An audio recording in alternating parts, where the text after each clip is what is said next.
Our Father in heaven, honored be thy name. May thy kingdom come. May thy will be done on earth as it is in heaven. Give us each day our daily bread, and forgive us of our trespasses as we forgive those who trespass against us. And lead us on the righteous path, and guard us from the evil one. In your name we pray. Amen. Amen, amen, family. Any questions or anything, let me know. I'll restate that as the live goes on.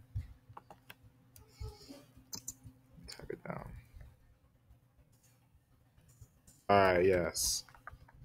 Put that on the screen. So, free talk today. Again, just having a conversation about some very deep things, interesting things that I think sometimes is nice to go into.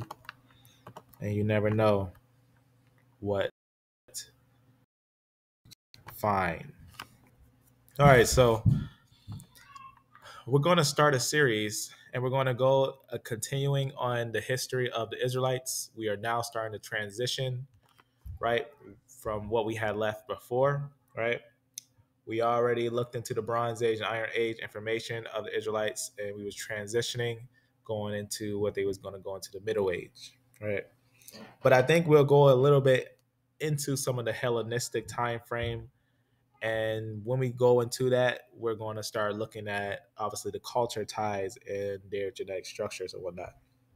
Now, before I do that, I want to just have a real quick free conversation about some of the genetic information in some of these lands, starting with this little paper right here. And the reason why is because it has a certain Y chromosome haplogroup that a lot of people, when they look at, they would think would contribute to only being in Africa. Now, I just think this is kind of interesting to look at real fast to break down. So it talks about the EY haplogroup. It says has always been associated with Africa, but in Europe there is one ancient branch of E. So it just talks about one V13. What's interesting is this V13, exact V13, is said to be Eurasian, but what's interestingly noted is that this line obviously comes from the E1 B1 groups, those P2 groups of the Natufian. They start to develop as Neolithic cultures. We also find V38s that makes those M2 groups in the Neolithic cultures. Now, the Neolithic cultures, I think, is the most important because it plays the most importance for all cultures, especially around like the major things that people want to look at, like Bronze Age, Iron Age cultures and stuff like that. The beginning of cultures that settled around the Fertile Crescent, whatnot, right? But I think what's interesting about this culture is that obviously it had a lot of ties to obviously Hellenistic cultures. It describes Hellenistic civilizations, says the Aegean, Bronze Age, and the expansion of E during the successful Greek Iron Age. Now we gotta be careful though. We gotta be careful though because, like I said, this is one branch of E. Though this E group, especially E1B1B, has a lot of different branches. But this is a really interesting one because it does go on in different connections where it goes on and says right here, there are three major subclades, one associated with the Moorish presence in Iberia, another with the Ashkenazi in the Eastern Europe. And obviously they say that's tied with that B13. Now it's interesting. Now there's a lot of different E's actually in a lot of these different groups, but it's interesting how this group has been noted to have ties with all those groups. And then it's interesting to kind of go into like maybe just some ideas of where it would have been or why it would have been in some of these areas and why is that important. Now, what's interesting is also to note about the Hellenistic civilization is that yes, the Hellenistic civilization would be centered around this area, right? That's why I actually have another note opened up to talk about another culture that sometimes not a lot of people talked about, but we'll talk about today. And it has to do with a culture that I'll just mention real fast right down here. The Minoans. So the Minoans is a culture that not a lot of people actually go into or talk about, but they're kind of interesting to note. I'm just gonna play a little bit of a video here just to kind of talk about the culture. On the ancient Mediterranean island of Crete, there lived a people, fantastic, fascinating, fabulous, frivolous, fearsome, decadent, and determined. They were the Minoans. They were the first true masters of the sea in human history, and they exploited their superior abilities to control those around them. They have often been called the first European civilization. Their unique and elaborate society ended in a cycle of catastrophe, foreign domination, and destruction.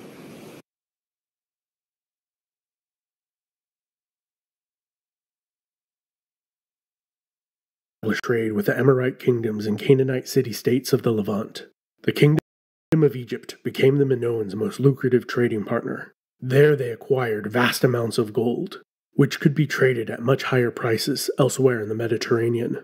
The Minoans also became skilled metalworkers and could trade finished gold items at an even higher price for a greater profit margin. The vast amount of resources the So the reason I wanted to talk about the Minoans is because, as you see, the Minoans, they would actually be a Bronze Age culture. They'd be an ancient culture, and the coast of the Mediterranean together, and as well Nile. It'd be tying all these areas together with areas that you would have this little, um, basically what they would call the first. So all these lists will have connections and ties together. So I'm just gonna type screen. Why is that there? How I missed that last level? All right. Fertile Crescent, my bad. Fertile Crescent. So you can see right here. So I want to show you this. So you can see in the center belly of the Fertile Crescent, you would have Jericho.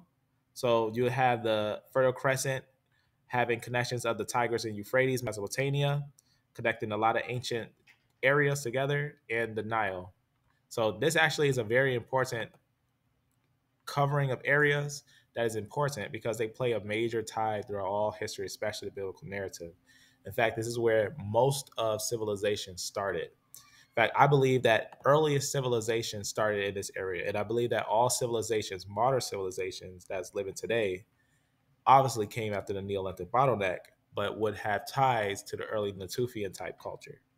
So that would be very important to kind of get a note of. So you can see on this little picture, here's an idea of that, of the area of the Natufian culture. And you can see the Fertile Crescent going across here.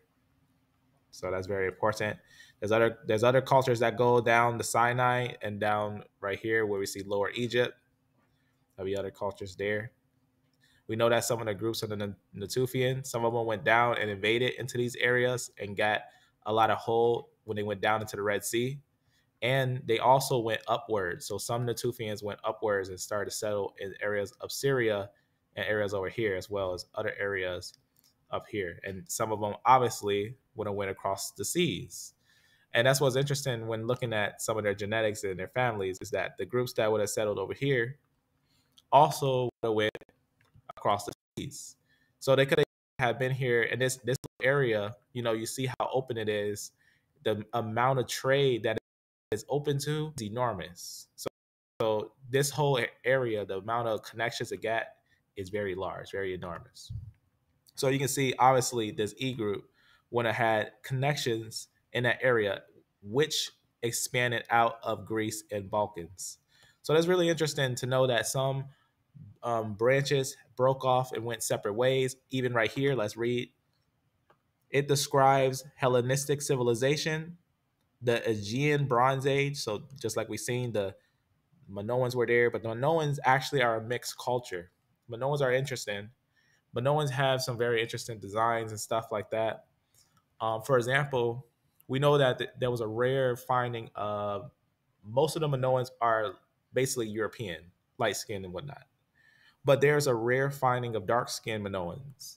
For example, a early find called Captain of the Blacks, and it's basically a Minoan art. How about I type that weird Captain of the Blacks, and I'll show you the art. So right here, you can actually see it. Is a lot of people know about it. Is a famous design. We can also get some historians to talk about it, and that's also interesting to go into. But this is what's called the Captain of the Blacks. This design right here is a very interesting design, I would say. I think it's one of those things that goes back and tells a piece of culture that I would say not a lot of people know about, but I think that it's kind of interesting. So this just goes a little bit into basically some of those things. When I'll just go right here, so you can see when they just talk about the design, the Captain of the Blacks, and whatnot. Now, the reason why that's interesting to note is because the design that it has on it, it starts to tie different groups together, as it says right here. Influence of inlays on patterns, right? That they would basically have on them, right? Identity of patterns on Minoan dress and Egyptian ceiling. So basically, inside their buildings, they know that the Minoans obviously had ties of Egyptian groups. So we know that by the Bronze Age, without a doubt, we know that the Mesopotamian area and the Mediterranean area and many different coastal areas would be intertied. We can also note that we would see different figures of African elephants, right? Known to Minoans, so they knew about African elephants. So that's very interesting to note about. Obviously, getting ideas of herds of Asiatic elephants of North Syria, right? And obviously, they got different things that they have evidence of. So it's really interesting when you think about it, the parallels and ties of these things. But let's note one more thing on the this fragment, fresco fragment with Captain of the Blacks, Negro, right? Right, you see that where you see right there. So a clear Negro. Um, just gonna bring that right there. So Captain of the Blacks, Negro, right? So you can see what's going on there. That's very interesting to note real fast, just to get us a good understanding there. But it's giving us understanding that that's obviously giving us basically interesting connections of Africans in the areas that some people may not think that other groups will be involved with. As it says, an Egyptian parallel, right, where black remnants basically employed on the basically mainland side, right? So basically, it's a interesting find that basically shows a connection of different cultures that at first looked at, it may look like they one culture, right? For example, the Sumerians, right? A lot of people, when they see the Sumerians, they'll find that some may have been a mixed culture, right? They may have been groups that came down from the north, but some of them also were groups that came from the South, right? So they was also a mixed culture because they had a lingua franca, right? Lingua franca meaning a common language. So they obviously having a lingua franca, just like how in the Bronze Age they had a lingua franca with Akkadian, which came right after Sumerian. So remember, the Sumerian culture is one of the earliest Fertile Crescent culture. So you want to think about the earliest Fertile Crescent culture, that's the Sumerian culture. That's one of the earliest. Now there's earlier ones, right? Like I said with the Natufi stuff, but that's like the major city-like culture where you get your languages. So you're going to start getting your major languages like lingua franca of Sumerian. Once that's going, the Akkadian language starts to build up because you get an Akkadian empire. But the Levant and many other coastal areas keep a lingua franca of Akkadian.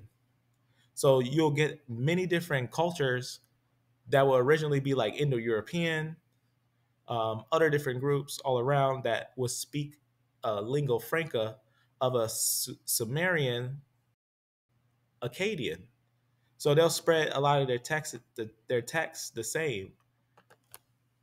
So that's kind of important to note. Waiting for this thing uh, load in.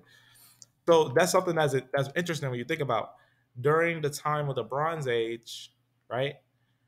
They would have obviously being putting to use the idea of lingua franca, so a language that ties a lot of cultures together. So a language that ties a lot of different cultures together.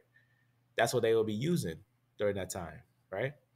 But also the cultures, the groups and the cultures, the races and the cultures are very interesting because we're considering that early on. Because a lot of times when we think of like modern cultures, we think that cultures just recently started to be separate or mix and stuff like that, or just started to get racist or started to do those things. There's a lot of sometimes most of the time most cultures divide by separations of their culture, right? Their lingua francas, their gods, their practices. That's usually something that separates cultures. Not usually color. Not usually color. Color is not usually something that separates them. Now the ancients did note color. That's the thing. They did note when someone has a different color, but it's like, oh, this is a different type of person, right? But let me show you something that I think is kind of interesting on this concept. So remember on that concept that we were just reading about from the Captain of the Blacks that talk about there were some Negroes that were up there and also other cultures. But let me show you that I think is kind of interesting right here. Blacks. And it shows a man with red skin carrying a spear, and behind him is running another warrior with black skin. And people have used it to Egypt. There's a very famous later fresco, although it's only a couple of fragments, and it's from the Mycenaean era. And it's called The Captain of the Blacks. And it shows a man with red skin carrying a spear, and behind him is running another warrior with black skin. And people have used that to say, oh, there was an army, there were slaves, blah, blah, blah. What it could just mean is that you had some Nubian mercenaries in Crete, or Nubian mercenaries had been encountered because the Nubians were famous for their battle skills and were valued around the region. You also have a type of monkey appearing in.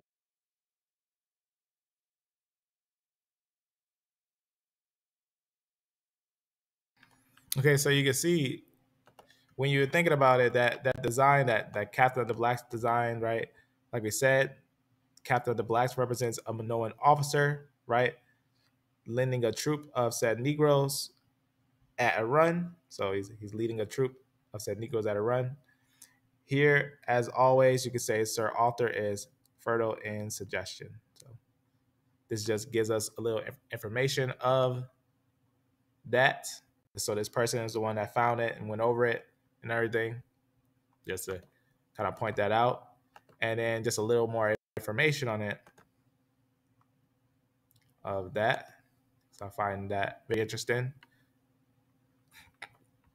So Minoan Crete, obviously in the area of Minoan, in the area of Crete, you have a bunch of different cultures moving around in different areas. So this is fine to note around those areas how these cultures were basically moving around each other and basically settling in different areas near each other.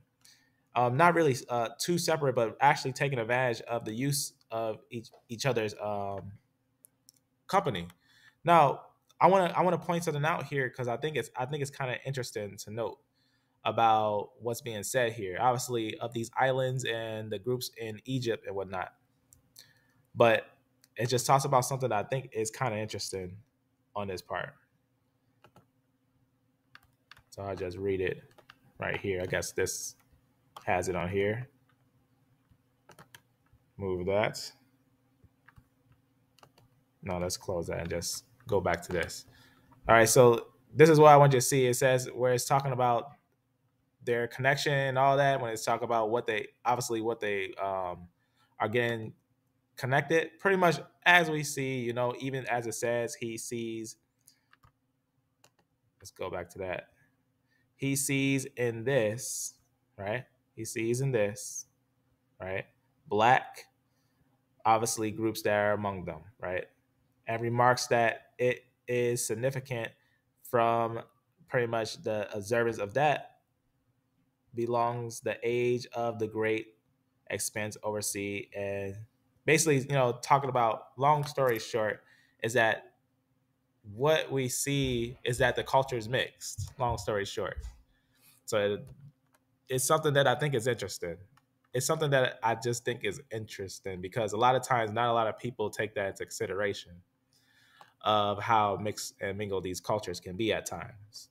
But also where we can actually find, ancient ties, like ancient ties of these groups. Like what's going on with these groups? Like what's happening with the groups that are all in these areas. So sometimes, looking at the cultures are interesting with the different things that the cultures can have going on with them and whatnot. So obviously there's a couple different things that's happening in this culture and how they feel. Obviously they have a lot of different mixed practices. A lot of them look kind of like pale. Their designs are usually like a pale design.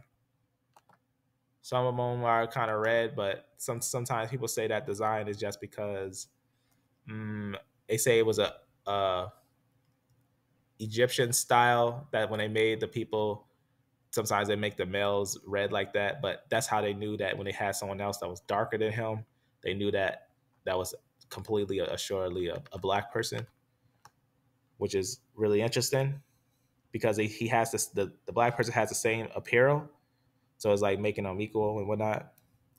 So it's really interesting in these cultures. Very, very interesting. Very, very interesting, I think.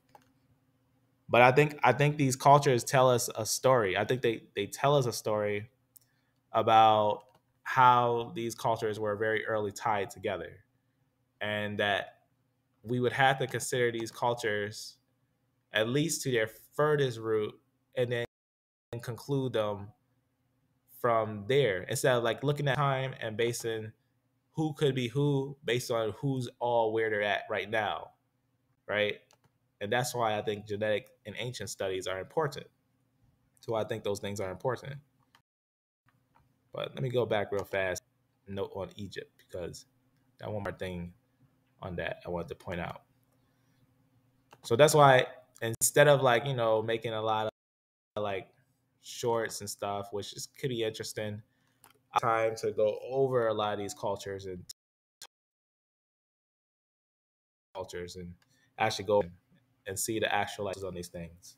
Because as we see, these cultures are heavily mixed. They're heavily mixed. They got some a couple different differences in them. Obviously, we can kind of tell who is who. But once we start like putting the blood on the picture, on the table, and everything, it paints to me a solid picture that can't be changed. I think. All right, let me open up this note real fast and go back to that. So I think that's really interesting. To be honest with you, I think that's really interesting. So let that load in on what that's doing. All right. And hop back on this little note right here. So that's one of the reasons why I wanted to point out the Minoans because, like I said, I think that the Bronze Age, even right before the Israelites come in, a lot of people don't recognize that the culture is very diverse, how diverse it is, and that sometimes even we as believers, we can end up painting the picture too broadly and saying like the Bible says they were Hamites, so all that land was Hamites, or and expecting like you only expect to see Hamites to start there. But then you look at the picture a little more detailed genetically, you got to ask yourself, what really are you seeing? And that's why I say that it's important to go over this information like that. I don't know why this thing let that refresh real fast and let that note load back up. I'm not sure what's going on with that note. I'm gonna go back and load these notes back up.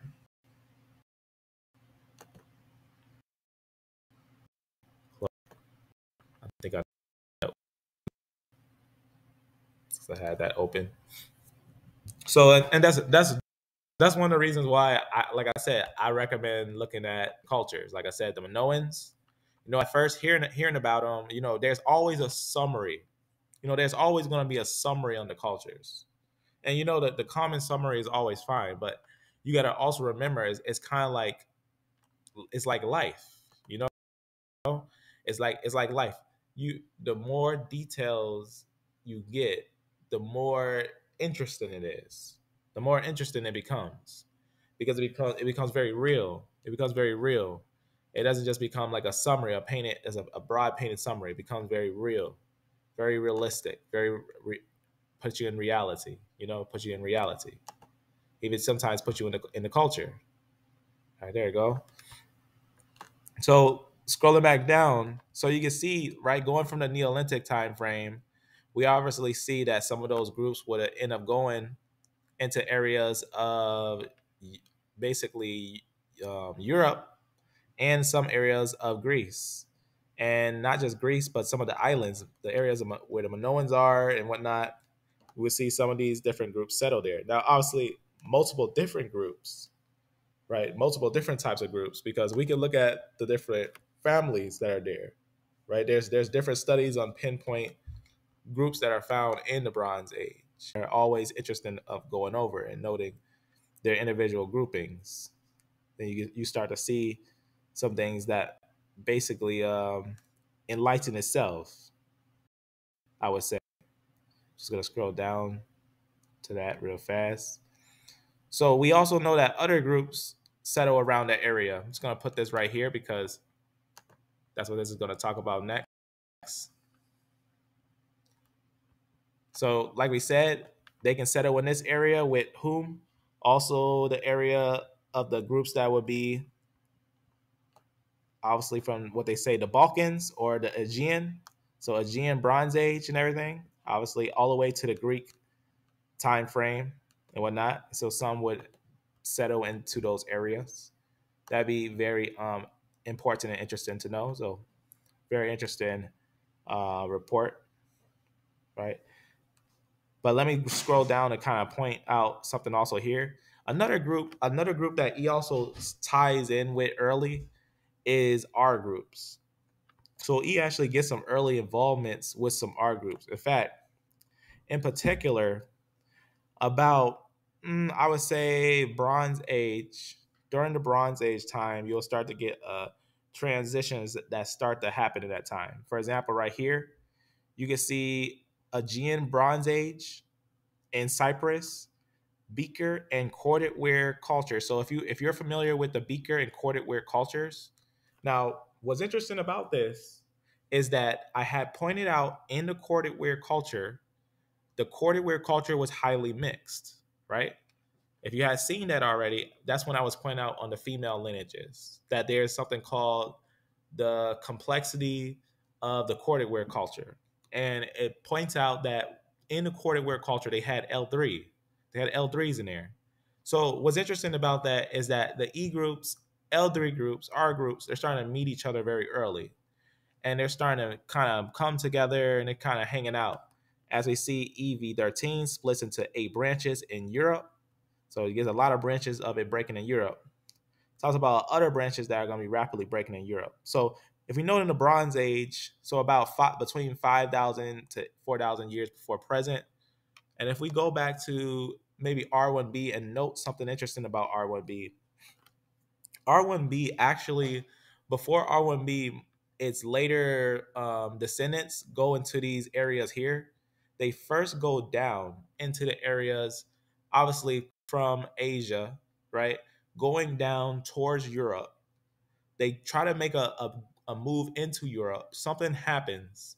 So something happens with R1b in particular, that R1b decides to go down through the Levant, through Arabia, into Africa, and goes around the scope of Africa and goes up into Spain. Now it goes up into Spain and it basically starts to conquer and start to settle in a lot of different of these cultures. It goes into areas of the British Isles, it goes into different areas of Europe, and of course, we're going to find it starting to settle in the coastal areas over here. So That's really important because during that time frame, during that movement, during the Bronze Age, that's when we are starting to see R1B kind of settle in those areas, develop into a major culture into a lot of those areas. Now, it's not the first one there. You're going to have I groups, C groups, G groups, different H groups, different other groups that were there, but are constantly being kind of replaced by another culture that's coming in, especially the corded wear culture that starts to come from the northern area. So the corded wear culture is going to be the one that's actually going to be really going down into a lot of these areas. But R1B did become a lot of those bell beakers. So they became a lot of those bell beaker cultures. So when they came up, mingling with those E groups, right, sweeping through these areas, they would have had mixed with ancient Natufians and ancient later groups that were mixed with Iberasians. And by getting in contact with a lot of these ones, a lot of their women started to mix and mingle. And a lot of these groups, after moving, they settled in a lot of these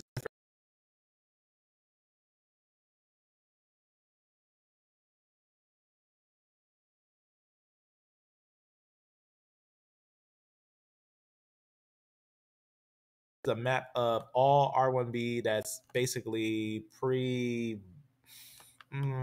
like between, as it says, 4,800 to 4,500 necessarily. So like Bronze Age, even some 3,000. So necessarily Bronze Age, Iron Age. So you can see right here, we'll be settled in some of these areas here as well. A lot of them across the areas, obviously, into areas of Africa and in Europe. So just like how we seen E also spread into a lot of different areas, we would also note that many other groups would be spreading throughout a lot of these different areas at that time frame. So we can note that the Neolithic into the Bronze Age time frame would be highly important for noting how these groups move. We know that also these groups had connections to ancient Spanish groups and other groups. So that's very important to note with these groups. But we do know they're going to have obviously connections to Minoans, to those Bronze Age Minoans. So Minoan culture is always interesting. It's very interesting on how these groups kind of mix and mingle. But they mix and mingle a lot, quite a lot actually. But it's one of those things that's not usually looked into that much. For example, what is surprising about V13, EV13, compared with other haplogroups in Europe like R1b that have such pronounced founder effects and obviously pretty much starts there pretty much, is the evenness of the basically the way that it moves out pretty much. And the reason why is because of the bottleneck. And that's actually what it talks about as it says right here about its bottlenecks and its formations and whatnot. But let me read this last page right here. Watch what it says here. There are some differences in Britain. It says basically it's one of those pretty much islands. The founder event are to be expected. So they believe that when the islands of in areas of the British Isles, they find some founder effects. And what they do find out is something very interesting. Is this E is the third largest haplogroup in Britain after R1b and I. So remember how I said I is actually one of the oldest European groups. R is actually an Asian group that went down into Africa and went up Europe through Spain. But E actually branched off from the Natufians going through the Mediterranean, Mesopotamian coast. So we actually note that E actually is the third largest group, R is the second, and I is the largest group. It says, though it is only 5% of the population, most of it is V13. So this actually is interesting when you note it, because that's actually going to be something interesting to note, that early individuals would have some, not all, but some of these mixes. Obviously, we can even talk about when they think about mixes later on, but let's kind of work it from there. So getting a good understanding of even groups that would start to go throughout areas of Europe and kind of mingle throughout different areas of the coast, you're going to get kind of a mix of a bunch of different groups. And I think the mix of the groups are going to tell a major story, especially when we think about how these groups are one, right? And how some of them are not one. So when we think like Minoans, that's why a lot of these cultures are named after their cultures, right? Not after their look or certain things like that. They're named off of like what they have in agreement. So they have some things that they have in agreement, and then they come together in those agreements, and they become one little grouping. But at the time of the Bronze Age, this is when clans really kick off. Clan establishment really starts to settle and really kicks off in these ancient lands. Going back to this little piece right here. So that's why we were looking at this little piece of information to get a little understanding of what's happening there of the and upper coastal areas as well as African areas, as we can see with many different areas. So we know, as it says, as with the other new European haplogroups, a second expansion of EV13 occurred in High Bronze Warm period, beginning around 17 BC with over 40 new surviving branches. So new surviving branches. I wonder why they had new surviving branches after 17 BC. So 17 BC is actually an interesting time frame. Did you know that we actually found out that's when Hebrew is believed to had arisen between 18 and 17 BC? So between 18 and 17 BC, we know that the node of Hebrew starts to rise. So that's very interesting when we start to note that for how a lot of these branches grow. Now, also, we know that many other groups of E groups are highly Afro-Asiatic. So that's actually something to take in consideration as well. So if we note going to a little information about E groups directly during the time of Arabia in particular, we'll get some very interesting movements that we can note. So from Arabia to basically Spain, Iberia, Y chromosome perspective, there's a little summary. We can kind of see a little bit of a highlight. Now, this is obviously just a interesting highlight or look on things. I think is interesting in a way. So they talk about they had talked about some of the things we had talked about before. I'm just gonna skip some of them real fast and go down because it just some recaps. But as you can see, it gives us a little history between the 7th century and 1492. But it tells us something really interesting. Obviously, it tells us the Arabians and Bedouin forces coming from Arabia, capital of Damascus. So they're coming from Damascus, reached as far as the west, of North Africa. So now what's interesting is that it's kind of like the way that this group moves is the way they move is interesting. The way that they move is interesting, and also genetics in them is interesting. So the covering of these groups going down from Arabia into Africa, it matches the ancient Afro-Asiatic movements and Afro-Asiatic covering. So it means like these groups might be obviously Afro-Asiatic, but they also have a comfort zone of Africa.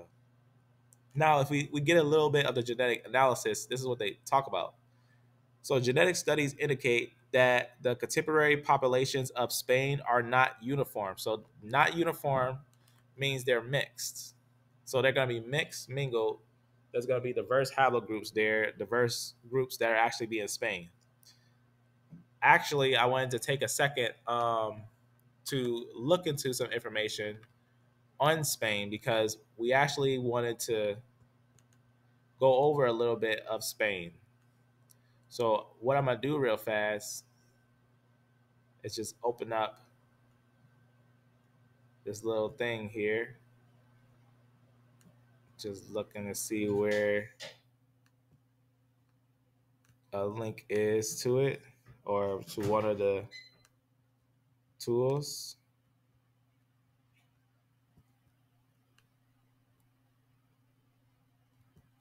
All right, I'll just switch to a different to use a certain tool.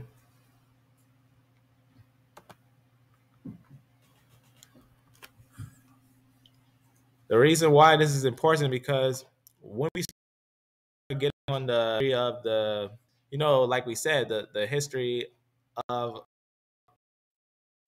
and to understand which one's the pure one and whatnot, because we got to understand that. That's one of the biggest things to understand, I think.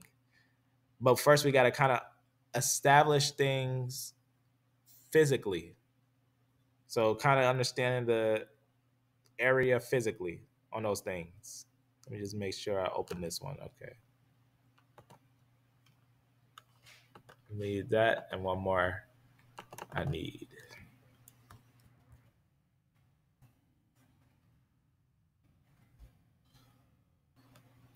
Right over here. So on this thing. All right, I just need these two pieces here. All right.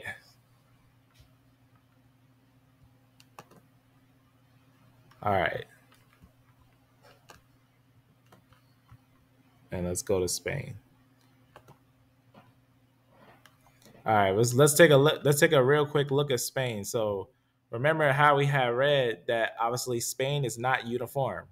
So they know that Spain is not uniform. They go over some things when they talk about some of the groups that will be there. It says, for example, are characterized by several high frequency genetic markers, including Y haplogroup R1b. So obviously they got genetic marker R1b, right? Obviously R1b1b2. So R1b1b2. So that's gonna be a little different than R1b1a. So they're gonna have some different mutations, but also they're gonna have different blood types too. So they have blood group Rh negative. So you got a couple different ones of those there, but also it says, but it also says it has also E1B1B groups. So they talk about that they must have also moved there a long time ago. They know that they must have moved there a long time ago and everything. So just like those time frames we was looking at during the Neolithic Bronze Age transitions, we would have noticed that those E groups would have had went up there. So we know it is thought to have originated in the region of the Near East or Anatolia in the early Neolithic, and its dispersal into Europe and Levant and the North Africa Minor are very close. Obviously, get a good understanding of the farmers. So it lets you know that E, like it says, it has ties to the farmers. So that's very interesting to know that it has ties to those farmers and whatnot. So farming during the Neolithic, that makes sense, right? But it goes on and lets us know that basically some of the groups would have had went into areas of Portugal. They would have later made their way into areas of Portugal. We know there was some U6s there, so some mtDNA female lineages of U6 that said that they say that it's an African lineage, but we know we actually traced it all the way back to Eurasia. That it actually came from Eurasia, which is actually interesting. But we do know that also they would have some of those L lineages there, like in areas of Spain, as it says right here. Other maternal lineages that would be there would also be those L lineages, like L1. It says L1. Obviously, as it says, it tells you that it had a number of Middle Eastern and Arabic migrations into North Africa, driven by Phoenician and Arabian occupations. So you can see what's going on there, connecting L1, because also L1 has early ties to Spain, but L1 also has ties to early some Semitic groups. So that's something to note as well. L1, L2, and L3 have early ties to Semitic groups. Very, very important. We have pointed that out before, because some came from Syria, some from Arabia, and some went to Spain. But it goes over obviously some of the movements of what we're going to talk about later, which is the main one we want to mainly talk about when we talk about some of these groups. So let's talk about right here that they looked at an mtDNA study, and they looked at the frequencies of Arabians and Berber markers, right? And they actually found out that they was in a region only very briefly occupied by the Islamic army, right? Then retreated south, whatnot. So they look at some of their lineages and see which ones are tied together, and we're gonna kind of look at that mix as well. We're gonna take a look at these things. I'm gonna jump right over here to the meat of it. Close this right here, and also I'm gonna open up this thing because this thing still is gonna open. All right. So right in the corner of Spain, if we look at the genetics in the corner of Spain, so we got a lot of different genetics here. And if what we want to do is, I'm going to leave all time on this. Obviously, there's more studies that are independent studies. But if I look in the area of Spain and think about like what different cultures would be in this time, I'll find a lot of different type of cultures. Obviously, like I said, you can see right here, late Neolithic. Obviously, haplogroups, I2, would have been there for a long time, right? If I want to break it down by year, let's say I only want things. Let's start with like the furthest out. Like what's like the earliest that's there, or what's the thought of the earliest? And also, what does this thing say is the earliest in Spain? So in Spain, obviously you have some Neanderthal groups and everything, and we had talked about an early A00 there, and they also have I groups there. So I groups there, those be the earliest Europeans. They were the earliest there. Obviously, they would have U groups there and H groups, mtDNA, other groups. And you got some CT groups that divide there. So you're going to have some C and F groups. So CF groups around there. So I and CF groups. So we know that makes sense. Then we get some R groups there. So you can see right here. You're going to have some R groups that are going to settle there. So you can see the areas of Spain. So that's very important to note. And you can see right here, you're going to have some G groups that's going to settle there as well. So some R groups and some G groups settle in the areas of Spain. So that's very important. So they settle there a little later with some I groups. Then you get some E groups. So you can notice that within that time frame, later groups come in where the I group was, and then you're going to start getting some of those E groups that's going to settle there. So you can see some E groups settle in there in Spain. So that's a long time ago. So we can get that during the transition of, like I said, Neolithic Bronze Age. We got some BT groups there, right? So some node divisions. Now that's important because I believe that BT is actually going to be that early sign of Noah, BT, CT split. I have demonstrated before. You got some H groups up there. So that's something important as well, right? So we got a couple different groups up there, a couple different groups, right? Nothing too surprising. Nothing too surprising, I say. Right? This one just coming more to,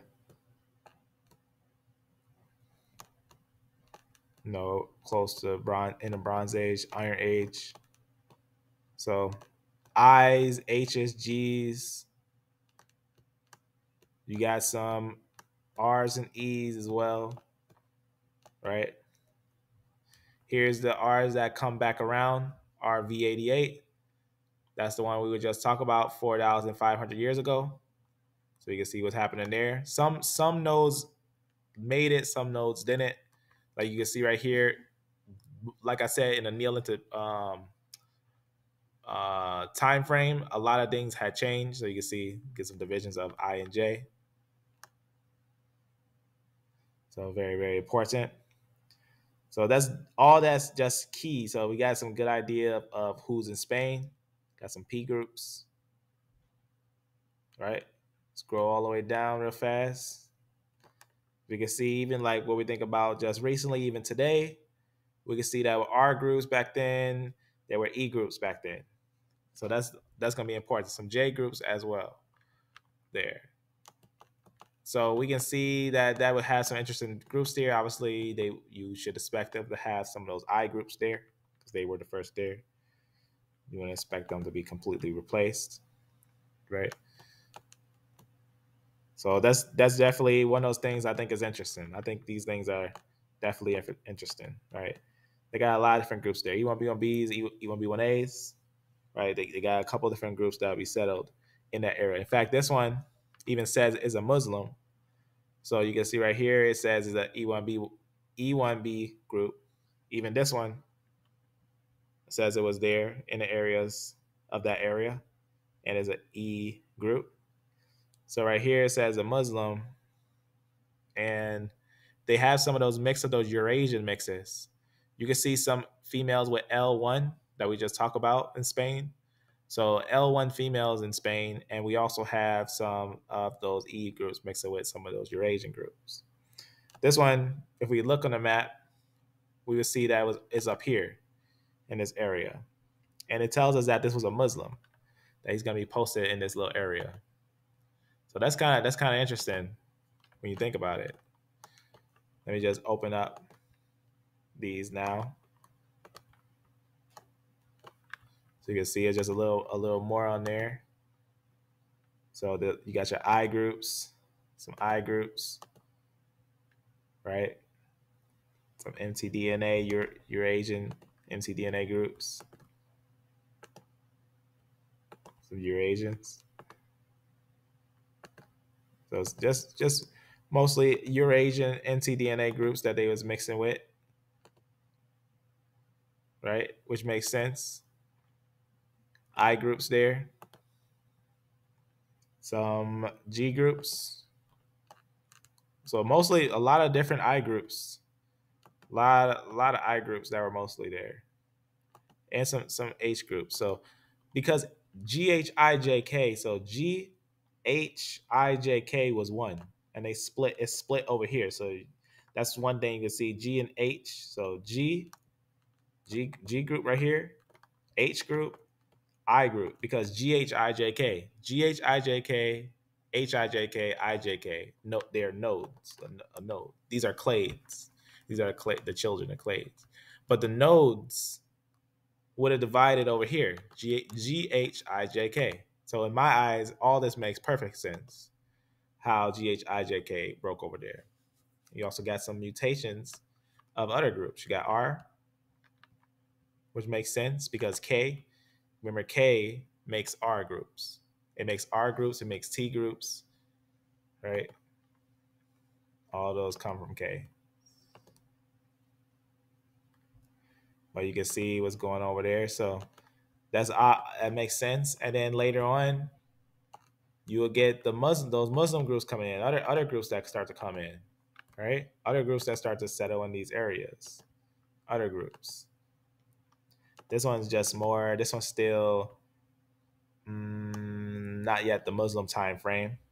I'll put that on there. In fact, let's just put only the Muslim time frame. Take away those ones, and just put in this. Why not? All right. So this will be our time frame from, like, they would say technically the Israelite time frame and whatnot. So the Israelites come out all the way to the time of Christ, but other groups would be moving around, different families would be spread across all these different areas and whatnot, and you would have different groups settle in these areas. So that'd be something that's important to know. All right. But you have a lot of different groups starting to settle in around these areas. I'll show which ones will be more in this time frame right here. This one, may have a couple different ones. So right here, this will be this exact time frame right here is the Muslim time frame. And look, you can notice right here, this one's a Muslim. So that's a Muslim, and he has E1B1B. So that's really interesting. We even got the direct paper to go to it and check it out. And it says genomic history of the Iberian Peninsula over past 8,000 years. So it puts basically a comprise groups of haplogroups found. So you can see right there, that's going to be what's considered a Muslim. You can see right here, another Muslim. This one's E1B1B with some Eurasian admixtures. So no doubt that those Muslims would have had a Eurasian admixture. This one says a Visigoth. This was an R1 group. I have no doubt that those R groups or those European groups, like those groups that come from IJK and whatnot, they're going to be some of the Germanic groups. That will be very sensible. So that all makes sense. But you can see that obviously there's some very interesting mixing. Got some medieval groups, got some R1B groups, whatnot. I think we have pointed out some of those. But you can see obviously other medieval groups, E1B1B, R1B there, other groups. So it was definitely one of those areas that was a hot spot for these groups. Obviously, I'm sure that you'll find right here some of those E groups and R1 groups around, right? Still dwelling near each other. Got some I groups being shot around and whatnot. Rome, always an interesting hot spot. This one got an L1 and Y DNA. And you got some other groups around there. Obviously, this will be the later Rome, so it's been invaded and everything. So very dramatic, so very mixed. The mix makes sense, so you can see how mixed it is. You got all types of groups there: R groups, I groups, C groups, J groups. Right? We had all types of invasions that happened. You got the Hunnic invasions, Mongolians. You got the Turks later on. You got the Nordics that become the Ottomans. You got all types of different groups going around, the Alans, all types of different groups. Obviously, the barbarian invasion. So all that mix makes sense up there. Besides of its ancient mixes and whatnot, you can see some of the groups that were in the Levanten area during that time frame. During this time frame, this would be close to where the Muslims were fighting with the Crusaders. You can see you would have some R1B groups there, some Q groups there, some J groups, some T groups, and some E groups there. So very, very mixed, very interesting, very mixed indeed in those areas during that time frame. I think it's definitely interesting to note. Some Q groups over there. So I think some of that's very interesting. Noting these ancient lands. So going back to all the way to times of Messiah.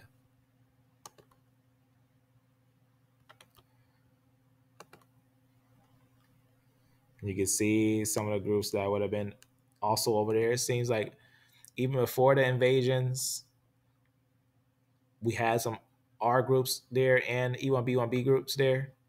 So that's very important. So we can see obviously those areas will be very mixed. A lot of these areas will have some interesting mixes there. But that's what cultures are. Cultures are going to be interesting to look at, even if we find some lineages people wouldn't expect, or some lineages that would tell us a very interesting story. I think very, very interesting story. So we got some T's over here and got some other mtDNA mixes. So remember, this area is going to have a lot of different cultures there. So you're going to have a lot of mixtures in these cultures all around. Now these are just some of the finds. It's not obviously not everything, but that's definitely some that I think is interesting with some of the papers. Close this one right here. All right, so you can see that all of it to me makes perfect sense. It makes a lot of sense of what's happening there with these groups. So, but we got a good understanding, good idea, good possibility that some of those Yap groups did become Muslim, some, but that's going to give us a good understanding that from what they found, mostly be Muslims. It seemed that was it. And also, we found that the Saudi and Shiite, or not Saudi, the Sunni and Shiite groups were divided by either one group wanted it to be the better man and one group wanted to be a bloodline. So they kept on going by bloodlines and whatnot for a while. But we can see right there, indeed, that's going to give us some understanding of basically combinations of these lineages.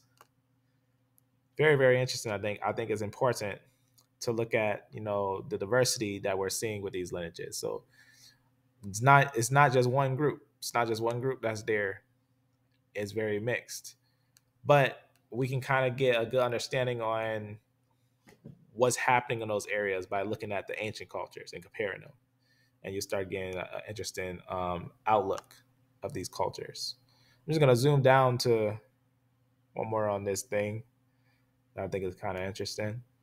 See, where is that real fast? Actually, down here. So pretty much when you think about this line and you wonder where all it could have been settled at. Now obviously I went from the Neolithic, Bronze Age to like we said, the time frame where you'll have the Muslims and different groups like that, and we point out how some of these groups never really been what's the word I'm looking for, they're not to be said that they're separate from one group or another, that a lot of these groups can be intermixed in a way, but we got to look carefully on who is who. So that's what we're gonna do. So we can see right here, this is the one I wanted to point out here, and maybe there's one more. It says the presence of E-M81, so that's an E1B1B group, haplogroup in Iberia could be explained by a recent influx of Berber troops and migrants, right? That's interesting, right? Recruited by Arabians, so very important, during the Islamic expansion into the peninsula that started 711 AD. So very interesting to note that they would say that those would be either the Berber groups, but there's other places where we can see they might even be the Arabian groups. So it's very interesting to know that no doubt they would have had involvement in the Arabian movements, into the movements of the Muslims. It just goes on and says other potential contribution, right? Demographic events that could explain higher Berber signals in northern Spain were the earlier Muslim displacements northward that may have resulted in their gradual assimilations into mainstream Spanish societies during the 300s or so years, right?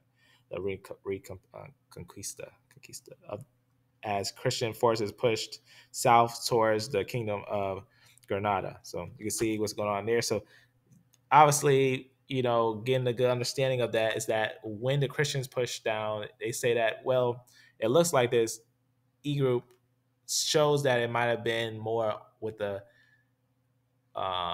Muslim group and was being pushed out.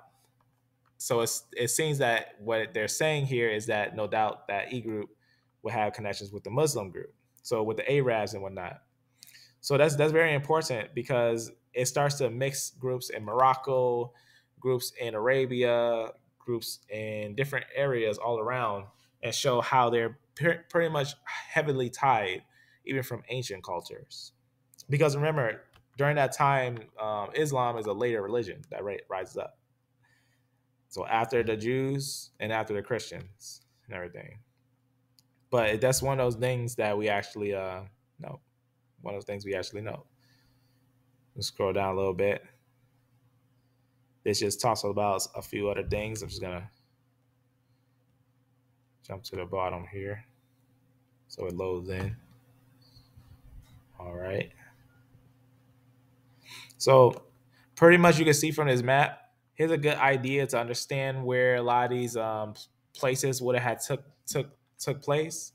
Obviously, coming from Arabia and everything, they would have had went through these areas, right? Getting in contact with the Berbers and stuff, and then they would have pushed up through here at 711 AD with the Moroccans. They would have made them hooked up agreements with the Moroccans, and they would have pushed up into this area and conquered a nice portion of Spain. So they would have conquered a nice portion of Spain, the Muslims, when they came into that area.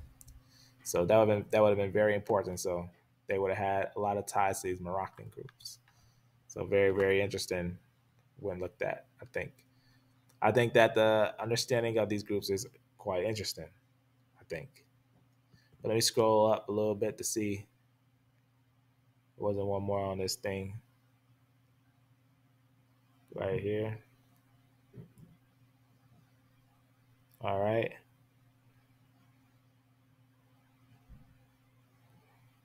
All right.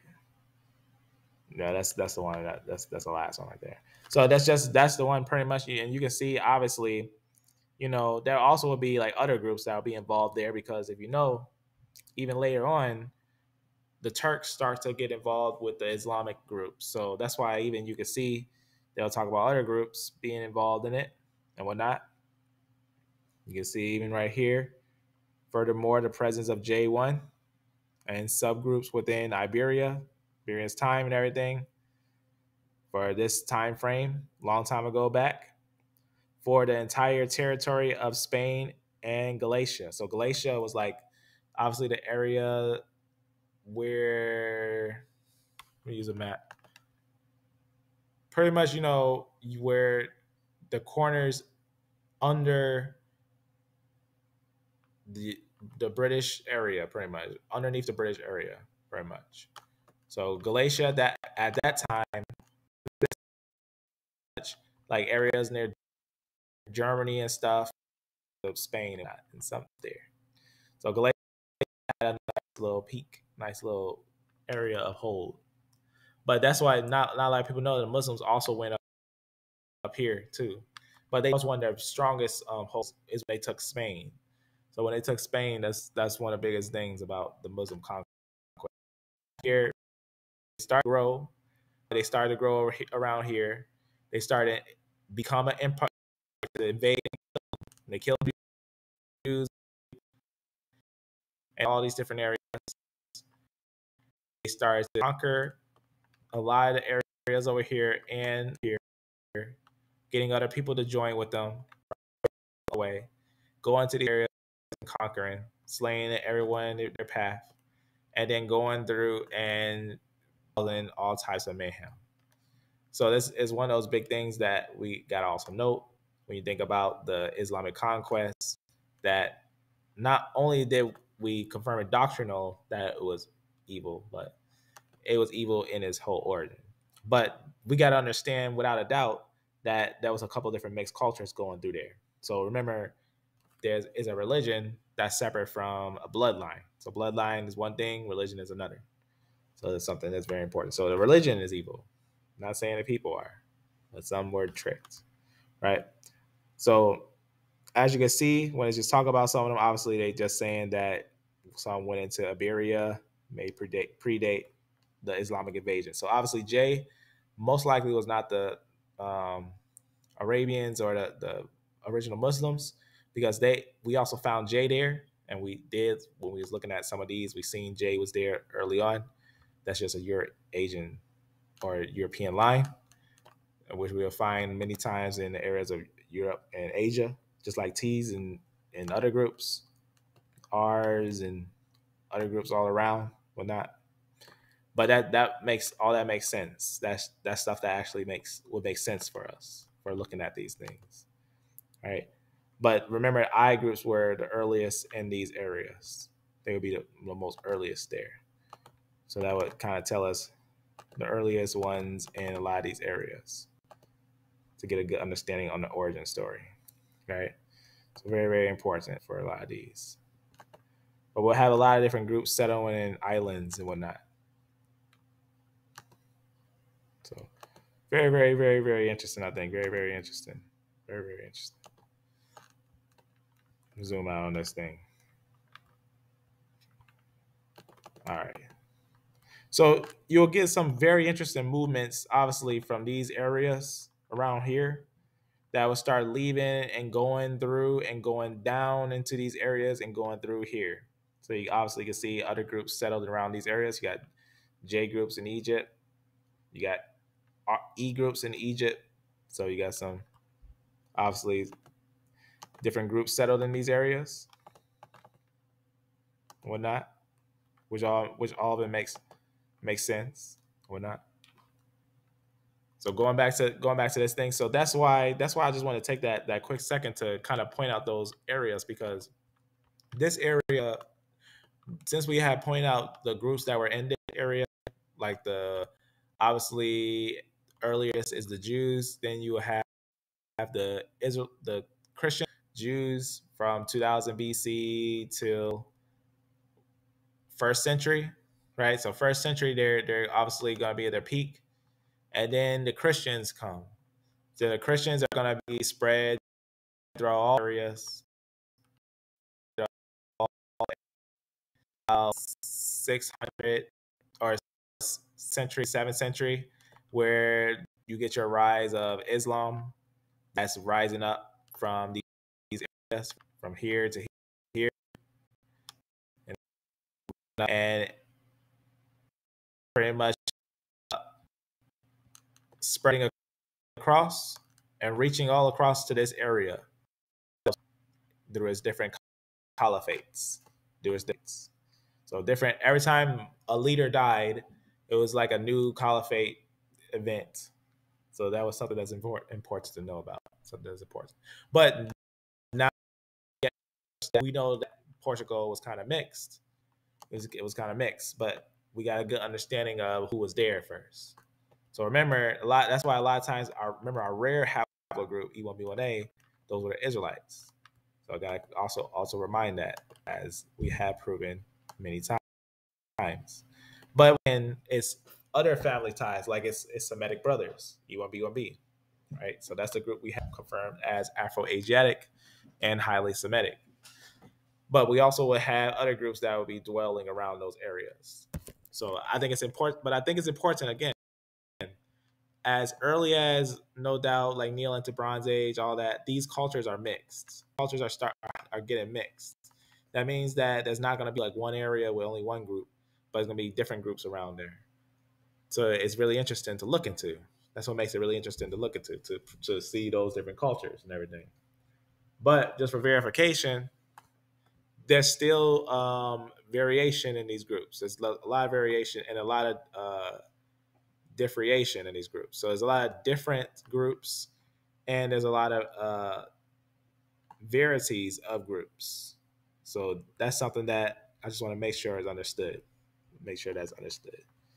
So that was from this little pieces early information that I wanted to make sure that we had talked on before we start going into some more of the history, because we're going to go a little bit more into the depth of the history and a little bit more of the squeeze of the oil of the events and whatnot.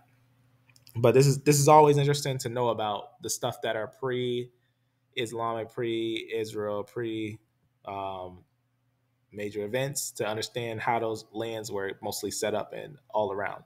So now you see. I'll go to one more picture because I think this last picture would be nice to show here. Let me type it down real fast.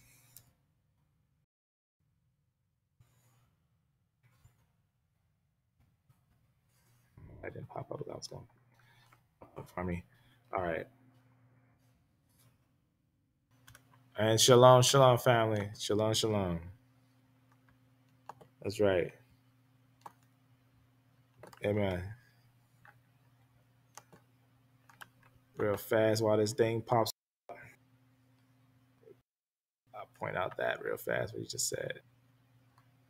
All right, just wanted to show this little picture right here, down here, because I think, like I said, ancient times, right? We know E1B or E groups were in the areas of the Levant, right, in the areas of Jordan, but some went to Africa, but some of them also went northward. So some of them also went northward. So you can see in the Neolithic Bronze Age transition, just from this with the green arrows, which I had pointed out before, we got some E1B1B groups in the north.